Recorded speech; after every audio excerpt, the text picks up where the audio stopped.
Good day, here we are. It's the 20th of July. Last night's market action was very encouraging. As you know, over the last few weeks and month, I've been saying that I thought the bottom was in from this correction, which started roughly around April time. And last night was a very strong market. So, you know, I'd like some of you to go forward and look through our latest Richmond report, others to look at the market update. And you can do that two ways. You can email support@richmondhk.com. You could email me direct at ceo@richmondhk.com. And then we've got a special report because I've been doing some other analysis which involves looking at companies with very high growth in earnings and high growth in profits, and relating that to their PE ratios. Now, if I said to some of you, look, let's have a look at a stock that's 20 times PE, you might say, well, that's a little bit rich. But if you look a bit deeper and you see that that company has got earnings growth of, say, 20% per annum or 30% per annum, then the PE ratio is low in relation to the growth of that company. Because you could have a company trading at, you know, let's say 10 times PE, but the company's actually a bit stagnant at the moment, it's not really growing. So what we find is the high earnings, the high growth companies continually get rewarded.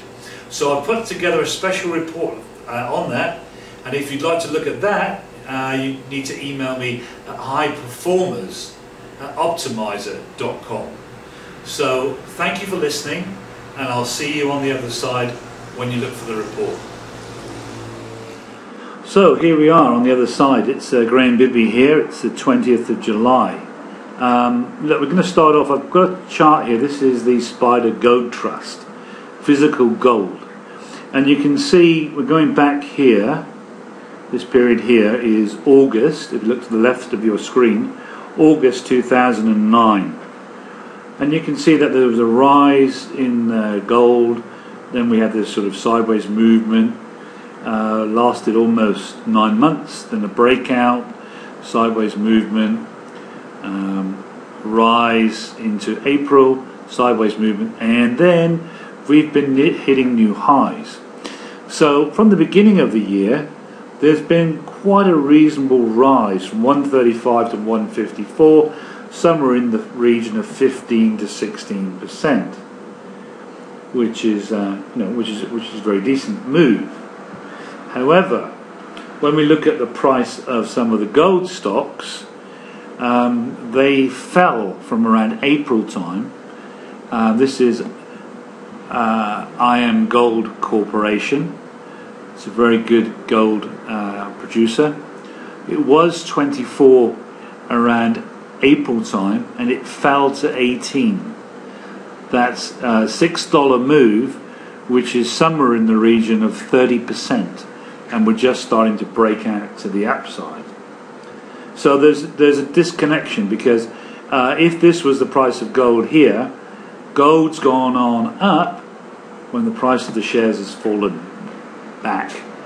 And you know, you need to be aware that the profitability of these gold companies is leveraged through the rise in gold prices, because the production costs stay the same.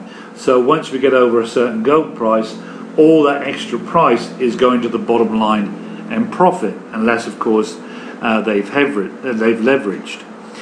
Here, this is Eldorado Corporation, Gold Corporation, and in September, October of last year, it was over $20, and it corrected back to a little over $13, which is around about a 35% correction as well. And then I just want to show you some of the silver trust. This was the big panic sell-off in May. We then formed a more realistic base, because here basically, and this rise here, the market had gone a bit ahead of itself, and then we were in this bottoming out formation here, and then we've broken out to the upside, and it's looking quite positive. One of the stocks that I do like is Coeur d'Alene Mining Corporation. This is a great chart. I've showed it to you before. This is the tops, the resistance back in 09. We had a correction, bottomed out, broke out, broke up through the resistance, came back for support, came back for support again here. Then we had this terrific rise from 22 to almost 37, 50% rise. Then this correction. Again, what I'm trying to explain to you is, when the metals were correcting, gold was basically staying up there. Silver overreacted to the downside, and this particular stock corrected from $37.50 actually to $22.50. Again, over a third correction. It's broken out to the upside, so there's plenty of upside. There's upside here from 28 to 37, which is a significant move. That's somewhere in the region of 30-odd%.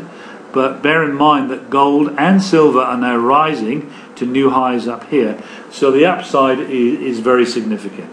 So I just want to take you through a few of the stocks that we're looking at. This is the gold stock broken out to the upside. It had bottomed. It's now around 41. Previously it was around 60, so there's good upside there. We've seen this stock before. El Dorado Corporation looking quite positive. Endeavor, very, very positive. Here, this is the resistance, the end of 2010.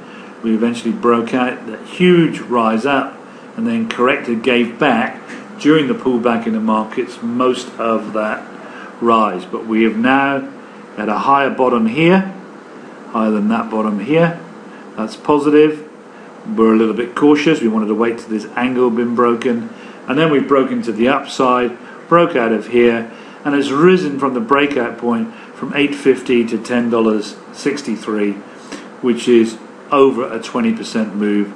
Quite a healthy move for the first part in what we believe is the next bull run in gold and silver, especially as the US government looks to be about to print a lot more money, and maybe the US dollar is going to start to break down.